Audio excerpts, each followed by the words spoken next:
सामाजिक नियंत्रण, social control. समुदाय में कुछ शक्तियां होती हैं जिसके माध्यम से मनुष्य पर या मनुष्य के व्यवहार को नियंत्रित रखा जाता है। इस वीडियो में हम चर्चा करेंगे सामाजिक नियंत्रण के प्रकारों की, टाइप्स ऑफ सोशल कंट्रोल।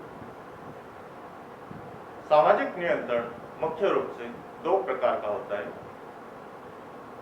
एक औपचारिक और दूसरा अनौपचारिक। औपचारिक सामाजिक नियंत्रण में सबसे पहले आते हैं कानून। किसी भी राष्ट्र में, किसी भी राज्य में मानव को नियंत्रित रखने के लिए या मानव के व्यवहार को नियंत्रित रखने के लिए कुछ लिखित नियम होते हैं। उन लिखित नियमों के द्वारा उस मनुष्य को नियंत्रण में रखा जाता है। जैसे कोई बलवान व्यक्ति अगर किसी कमजोर व्यक्ति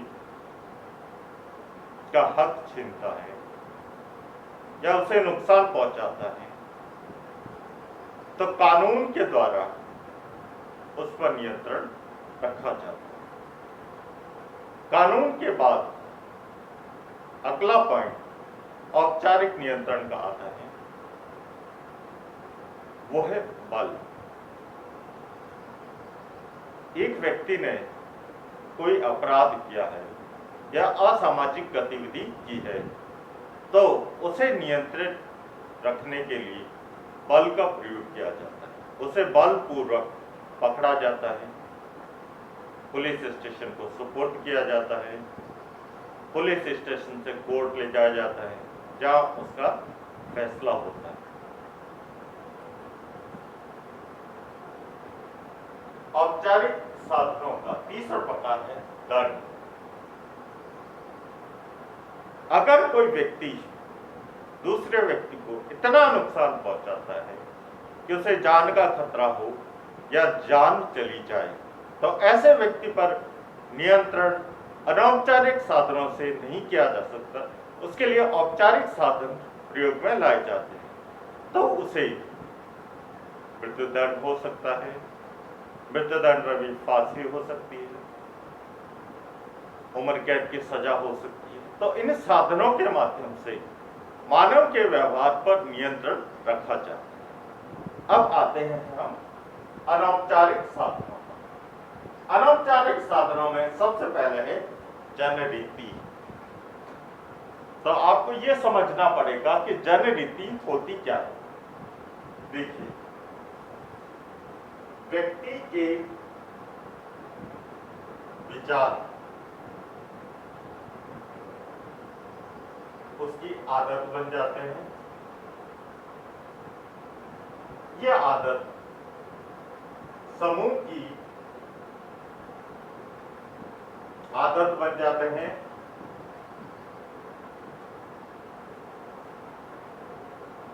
और समूह की आदत जो है वो जनरीति कहलाती है।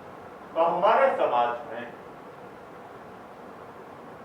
मेरे कहने का मतलब, किसी भी समाज में कुछ जनरीतियां होती है जिसके माध्यम से व्यक्ति पर नियंत्रण रखा जाता है।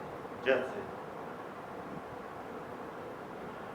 अगर कोई उल्टे हाथ से लिखता है या उल्टे हाथ से भोजन करता है तो उसे टोक दिया जाता है कि सीधे हाथ से भोजन कीजिए, सीधे हाथ से लीजिए, क्योंकि सीधा हाथ जो है उससे कार्य शुभ। ठीक है।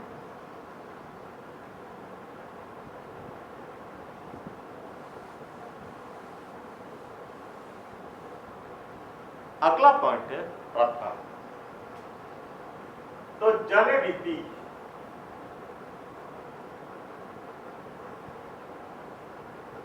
जब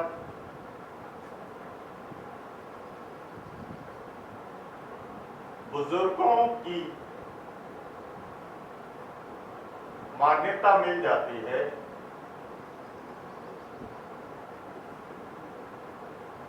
तो वो प्रथा कहलाती है। जैसे हिंदू समाज में किसी भी शुभ कार्य को करने से पहले कुमकुम का तिलक लगाया जाता है, चावल लगाए जाते हैं, गुड़ खिलाया जाता है, या कहीं किसी शुभ यात्रा पर या किसी विशेष कार्य के लिए जा रहे हैं तो दही और गुड़ का सेवन करवाया जाता है। तो ये क्या है? प्रथा। इस प्रथा के द्वारा मनुष्य पर नियंत्रण रखा जाता है। अगला पॉइंट है रूढ़ी। रूढ़ी क्या होती है? जब पीढ़ी दर पीढ़ी प्रथा हस्तांतरित होती रहती है, पीढ़ी दर पीढ़ी, तो वो रूढ़ी बन जाती है। रूढ़ी को हम लोकाचार भी कह सकते हैं। रूढ़ी कह दो या लोकाचार कह दो, एक ही बात है। अगला पॉइंट है परंपरा। जब ये रूढ़ियां एक लंबे समय तक हस्तांतरित होती रहती है तो ये परंपराएं बन जाती हैं। जैसे हिंदू विवाह में 7 फेरे लेना हमारी परंपरा है। मुस्लिम विवाह में काजी को बीच में लेकर निकाह किया जाता है। ईसाई धर्म में चर्च में मैरिज होती है। किसी भी पवित्र वस्तु को साक्षी मानकर विवाह किया जाता है, उसे गंधर्व विवाह कहा जाता है। तो ये क्या है? हमारी परंपरा। अब आते हैं परिपाटी पर कि परिपाटी क्या है।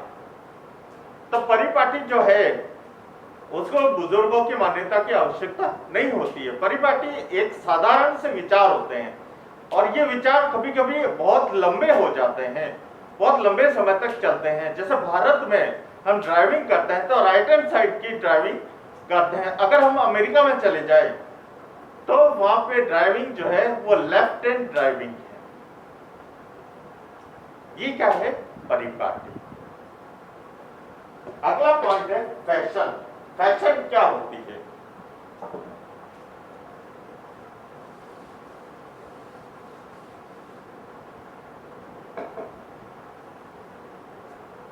फैशन। और फैशन के अगला पॉइंट है धुन।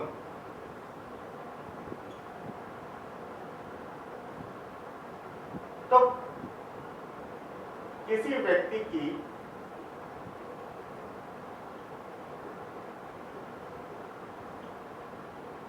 अभिव्यक्ति